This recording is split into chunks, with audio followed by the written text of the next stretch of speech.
Hello guys. तो आज हम एक नया टॉपिक शुरू करने वाले हैं और टॉपिक का नाम है न्यूमेरिकल्स ऑफ नेशनल इनकम, जो कि बहुत इंपॉर्टेंट टॉपिक है। नेशनल इनकम का न्यूमेरिकल आता ही आता है बोर्ड्स में। तो ये टॉपिक, ये सीरीज हम बहुत ध्यान से और बहुत अच्छे से समझेंगे। मैं आज आपको बेसिक, बिल्कुल बेसिक चीजें सिखाऊंगी। उसके बाद हम मेन चीज पे जाएंगे, ठीक है। तो अगर आपको बेसिक चीजें नहीं आती होंगी तो आप मेन क्वेश्चंस नहीं कर पाओगे। So let's begin with the numericals. अब जैसे जैसे मैं लिखती जा रही हूँ, ध्यान से देखते जाना। तो मैं पहले 1 2 3 काउंटिंग लिख रही हूँ, ठीक है। इसका एक पर्पस है, तो ध्यान से देखना। नंबर 1 पे मैं लिखूंगी ग्रॉस और नेट। ग्रॉस और नेट। नंबर 2 पे मैं लिखूंगी नेशनल एंड डोमेस्टिक। नंबर 3 पे आएगा market price and factor cost. इतना क्लियर है? एक बार दोबारा से देख लो। नंबर 1 पे ग्रॉस एंड नेट, नंबर 2 पे नेशनल एंड डोमेस्टिक, नंबर 3 पे market price and factor cost. बच्चे गलती कहां करते हैं? मार्केट कॉस्ट लिख देते हैं, फैक्टर प्राइस लिख देते हैं। ये गलती नहीं करनी है हमें। मार्केट प्राइस ही होता है और फैक्टर कॉस्ट ही होती है। Market price is basically MRP. तो अब अगला सवाल, ग्रॉस और नेट में बड़ा क्या? ग्रॉस बड़ा होता है, ठीक है। जैसे मान लो मुझे प्रॉफिट हुआ 1 लाख का, तो 1 लाख मेरा ग्रॉस अमाउंट है। नेट कितना बचा मुझे? नेट बचा मुझे मान लीजिए 50,000, सब कुछ हटा। तो नेट एक छोटी टर्म होती है, ग्रॉस एक बड़ी टर्म होती है। So which one is greater? Gross is greater than net. पहला पॉइंट क्लियर है। आगे देखो, नेशनल डोमेस्टिक, ये तो आप सबको पता है, नेशनल बड़ा होता है, इसमें समझाने वाली कोई बात नहीं। अब अगली चीज, मार्केट प्राइस और फैक्टर की कॉस्ट। एक पेन है, 5 रुपए का आता है, वो तो उसका एमआरपी हो गया। क्या 5 में बना है? नहीं, कम में बना है। तो वो हो गई उसकी फैक्टर की कॉस्ट। प्राइस और कॉस्ट में अंतर होता है। अगर आपने 11th में ढंग से माइक्रो इकोनॉमिक्स पढ़ी है तो आपको पता होगा, प्राइस दाम है, कॉस्ट है उसकी लागत, कितने में वो प्रोडक्ट बना है। तो ये हमारे 3 कॉन्सेप्ट क्लियर हो गए। Gross, net, gross is greater than net. National, domestic, national is greater then domestic. And third is market price, factor cost, market price is greater then factor cost. इतना बात हमें क्लियर है। अब अगली चीज मैं आपको बताऊंगी, ग्रॉस को किससे डिनोट करेंगे? जी से, कैपिटल जी, कैपिटल एन। मैं सबको बता रही हूँ कौन सी चीज किससे डिनोट की जाएगी। नेशनल को एन से ही करेंगे, डोमेस्टिक को डी से, मार्केट प्राइस को एम पी से, और फैक्टर कॉस्ट को एफ सी से। तो इतनी बात हमें एक और चीज क्लियर हो गई। अब हम आते हैं मेजर चीज पे जो हमें याद रखनी है, और वो ये है कि ग्रॉस और नेट के डिफरेंस को हम क्या बोलते हैं। तो ग्रॉस और नेट के डिफरेंस को हम बोलते हैं, मैं एक बार स्क्रीन साइड कर रही हूँ, ग्रॉस और नेट के डिफरेंस को हम बोलते हैं डेप्रीसिएशन। क्या बोलते हैं हम? डेप्रीसिएशन। ठीक है, ये हमें याद हो गया। ग्रॉस और नेट के डिफरेंस को हम बोलते हैं डेप्रीसिएशन। अब डेप्रिसिएशन का दूसरा नाम होता है, लिख लीजिए, कई बार न्यूमेरिकल्स में डेप्रिसिएशन ना लिखा है, दूसरे नाम से आ जाता है, और वो है consumption of fixed capital. Consumption of fixed capital. अभी आपके माइंड में एक सवाल आया होगा कि फिक्स्ड कैपिटल क्या होता है, और कुछ बच्चों के माइंड में ये भी सवाल आया होगा कि डेप्रिसिएशन क्या होता है। ठीक है, तो मैं आपको दोनों ही टर्म्स क्लियर करती हूँ। बेटा, डेप्रिसिएशन का मतलब है, जैसे मान लीजिए मैंने एक गाड़ी खरीदी, ठीक है। गाड़ी खरीदने के बाद मैं उसको इस्तेमाल करूंगी। इस्तेमाल करते करते करते करते उस गाड़ी की जो वैल्यू है वो डिटोरिएट हो जाती है, मतलब कम हो जाती है, ठीक है। इन शॉर्ट, उस कार पर क्या लग गया है? उस कार पर डेप्रिसिएशन लग गया है ना। अब हम मैंने इसको एक वर्ड से और बताया, वो है आपका कंजम्पशन ऑफ फिक्स्ड कैपिटल। बेटा, फिक्स्ड कैपिटल क्या है? फिक्स्ड कैपिटल वो पैसा है जो हम फिक्स्ड एसेट्स को परचेज करने में लगाते हैं। फिक्स कैपिटल क्या है? फिक्स कैपिटल वो पैसा है जो फिक्स एसेट को खरीदने में लगाते हैं। तो मान लीजिए मैंने अपनी कंपनी के लिए एक बहुत बड़ी मशीन खरीदी, मान लीजिए 1 करोड़ की मशीन है, तो वो 1 करोड़ मेरी फिक्स कैपिटल हुई जो मैंने इन्वेस्ट की अपनी कंपनी की मशीन खरीदने में। सो कंजम्पशन ऑफ फिक्स कैपिटल, जब भी हम फिक्स कैपिटल को कंज्यूम करते हैं कॉन्टिन्यूसली तो उस पर डेप्रिसिएशन लग जाता है। So depreciation and consumption both are same thing. तो इतनी बात क्लियर है, आगे चलते हैं। तो इतना आपको फर्स्ट पॉइंट क्लियर हो गया। तो ग्रॉस और नेट के डिफरेंस को हम बोलते हैं डेप्रिसिएशन। क्लियर। अब नेक्स्ट पॉइंट पे आ जाओ। नेक्स्ट हमारा होता है, नेक्स्ट पॉइंट है हमारा नेशनल और डोमेस्टिक के डिफरेंस को हम क्या बोलते हैं? तो नेशनल और डोमेस्टिक के डिफरेंस को बोलते हैं NFIA, National FIA. What is the full form of NFIA? The full form of NFIA is Net Factor Income from Abroad. Net Factor Income from Abroad. ठीक है, इतनी बात क्लियर है? कोई डाउट तो नहीं इतने में? अब नेक्स्ट पॉइंट पे आते हैं, third, that is market price and factor cost. Market price and factor cost के डिफरेंस को हम बोलते हैं NIT। What is NIT? So NIT is net indirect tax. मैं इसी के नीचे ही लिख रही हूं, ठीक है। सो NIT is net indirect tax. Got it? So net indirect tax हमारा होता है NIT। What is the formula of NIT? The formula of NIT is indirect tax, ये सब चीजें बहुत अच्छे से याद करनी पड़ेगी, indirect tax minus subsidies, indirect tax minus subsidies.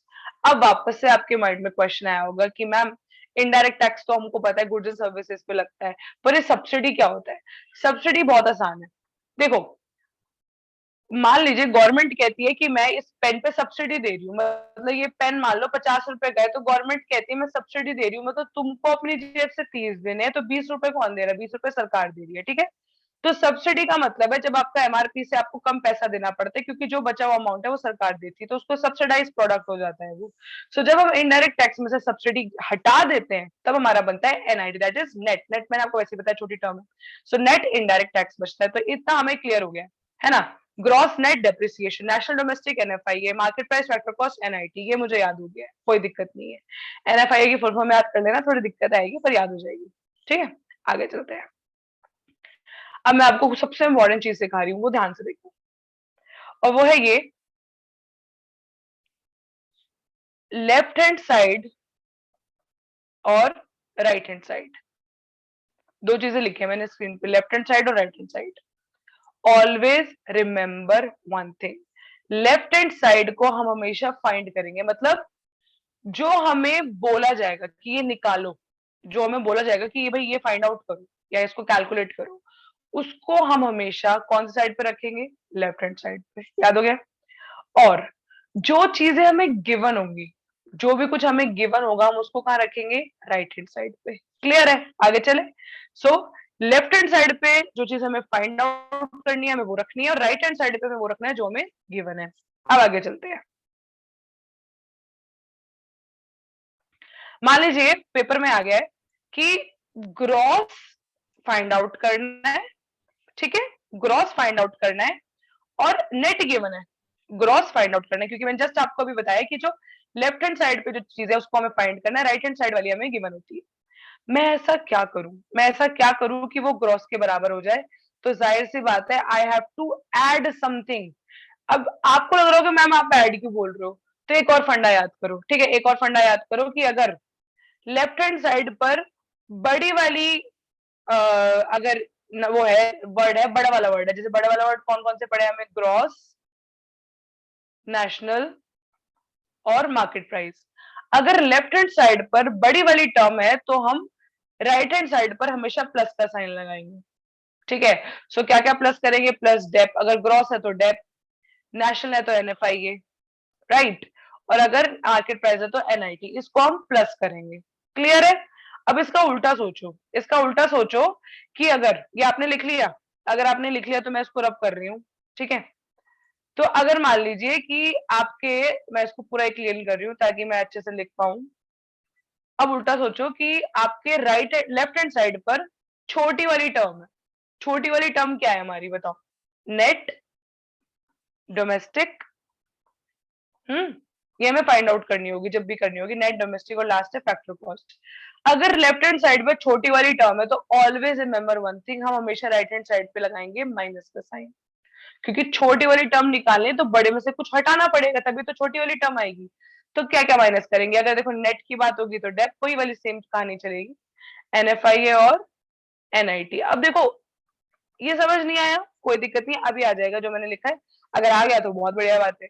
अब यहाँ पे देखो ध्यान से, ग्रॉस एक बड़ी टर्म है, जस्ट मैंने आपको बताया था बड़ी टर्म अगर फाइंड आउट करनी है तो अंदर कौन सा साइन आएगा, प्लस। डिफरेंस को क्या बोलते हैं, डेप्थ। तो ये इक्वेशन हो गई कंप्लीट।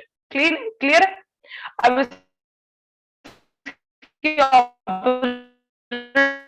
इक्वेशन बनाओगे आप लोग, नेट निकालना है, ग्रॉस अगर बाहर छोड़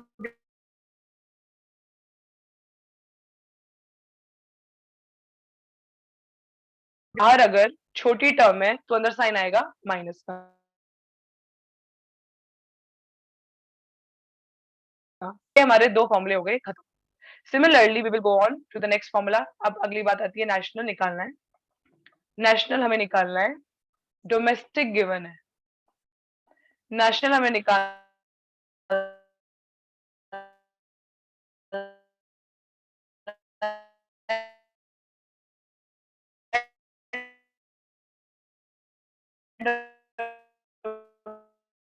डोमेस्टिक गिवन है, कौन सा इसका प्लस और माइनस रखोगे, ठीक है।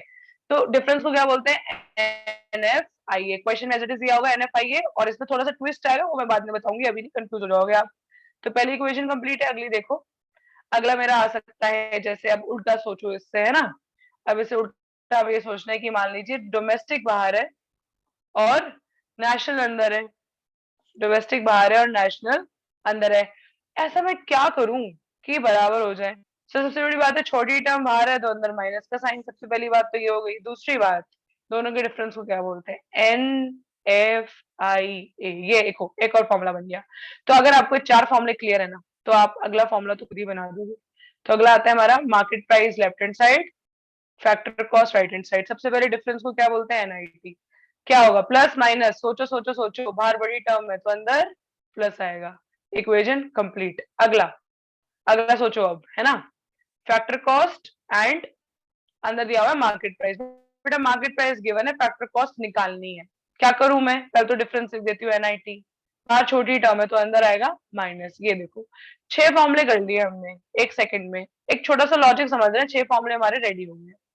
अब अगली चीज अगली चीज आती है हमारी कि हमें टर्म्स को पढ़ना कैसे, जो कि सबसे सबसे सबसे ज्यादा इंपॉर्टेंट है। बच्चों को पढ़ना नहीं आता कि पढ़ते कैसे। तो अब हम क्या प्रैक्टिस करेंगे, अब हम पढ़ना सीखेंगे। तो देखिए कैसे सीखेंगे। जैसे अगर मान लीजिए पेपर में आया हुआ है GNP@MP, मतलब FC लिख दिया, बट कोई नहीं MP लिखती हूँ, मैंने बोला MP है तो। अब सीक्वेंस में चलेंगे, फर्स्ट नंबर, सेकंड नंबर और ये थर्ड नंबर। बेटा P for always product, P माने हमेशा number, second number, third number. अब फर्स्ट नंबर पे हमने क्या क्या लिखा था, याद करो, ग्रॉस एंड नेट लिखा था, याद है। सेकंड नंबर पे हमने क्या लिखा था, नेशनल एंड डोमेस्टिक लिखा था। थर्ड नंबर पे हमने क्या लिखा था, market price and factor cost. याद आ गया होगा, है ना। ये चीज अगर याद नहीं है तो गड़बड़ हो जाएगी, ये याद करना बहुत जरूरी है। अब सीक्वेंस में चलते हैं, इसको पूरा फुल फॉर्म लिखते हैं। तो फर्स्ट नंबर पे क्या है, जी से हमारा gross, G for gross. Second number पे देखो N for national, gross national. P for always product, product. अब इसके बाद ना एट लगाना है, एट लगाना मत भूलना, नोटेशन है ये MP, ठीक है। So gross national product at what, third number पे क्या है, मार्केट प्राइस, मार्केट प्राइस। ये मैंने बहुत ही सही तरीके से इक्वेशन को, मतलब इस फुल फॉर्म को लिख दिया। आपको फुल फॉर्म पढ़नी आनी चाहिए। अब देखो थोड़ा एक ट्विस्ट लाते हैं जहाँ पे बच्चों को बहुत गड़बड़ा होती है। तो वो ये है NNP@FC, है ना। अभी बच्चे क्या करेंगे ना, NN है तो नेशनल नेट ऐसे बोल देते, तो गड़बड़ नहीं करना, 1 2 3 याद रखो बस। 1 पे, 2 पे और P फॉर ऑलवेज प्रोडक्ट, और ये 3 P for always product. Sequence में चलना है, वही सीक्वेंस फॉलो करेंगे। सो फर्स्ट इज N, तो फर्स्ट पे या तो ग्रॉस आएगा या तो नेट आएगा। तो क्या आएगा इधर, N फॉर नेट, शाबाश। अगला दोबारा N है, दोबारा N है, वो भी सेकंड नंबर पे। सेकंड नंबर पे N क्या है हमारा, national. So net national, so net national, P for always product, always always always product, and last is FC, so FC is factor cost. तो ये हमारा हो गया, ठीक है। तो ऐसे अब बहुत सारी इक्वेशंस मैं आपको दे देती हूँ, आप थोड़ा प्रैक्टिस करना खुद से, और मुझे हो सके तो बताना आपने क्या प्रैक्टिस की है। सो इक्वेशन से आपकी NDP at FC, full form लिख के भेजना मुझे, क्या होगा इसका, जीएनपी एट एमपी, बस ये दो काफी है, दो एमपी लिखना था मुझे, सॉरी। तो ये दो इक्वेशंस है। अब आपका होमवर्क ये है कि आपको इसकी फुल फॉर्म मुझे बतानी है कि एनडीपी एट एफसी को हम कैसे लिखेंगे और जीएनपी एट एमपी को कैसे लिखेंगे। अच्छा, मैं बार बार एट बोल रही हूँ, ये बात मत भूलना, बोलते टाइम भी आपको यहाँ पे एट का इस्तेमाल करना है, भूलना मत। एट जैसे NDP at FC, like this. अब हम अगले पॉइंट पे आते हैं, ये तो हमने कर लिया है ना, इतना तो मुझे लगता है क्लियर हो गया होगा, नहीं हुआ होगा तो एक बार दोबारा से वीडियो देख लेना। तो अब आते हैं हम नई चीज पे, असली मुद्दे पे आते हैं। अब असली मुद्दे, तो हमने अभी एबीसीडी सीखी, अब हम स्पेलिंग बनाते हैं। देखो कैसे पेपर में बोला जाता है कि G D P at MP को, जीडीपी एट एमपी को एनडीपी एट एफसी में, एनडीपी एट एमपी ले लो, थोड़ा इजी से चलते हैं, कन्वर्ट करो, ठीक है। अब आप सोच रहे हो यार ये क्या लिख दिया मैम ने, तो ध्यान से देखो, बहुत ध्यान से। पहली टर्म क्या है, ग्रॉस, है ना। यहाँ पहली टर्म क्या है, नेट। ग्रॉस नेट के डिफरेंस को क्या बोलते हैं, सबसे पहले तो वो लिखेंगे, हम बोलते हैं डेप्रीसिएशन। अगला सवाल, फाइंड आउट बड़ी टर्म करनी है, बड़ी टर्म तो अंदर क्या आएगा, प्लस, ठीक है। सो अगर लेफ्ट हैंड साइड पे बड़ी टर्म है तो अंदर प्लस, छोटी टर्म है तो अंदर माइनस, ये तो रूल आपको याद करना ही पड़ेगा, ठीक है।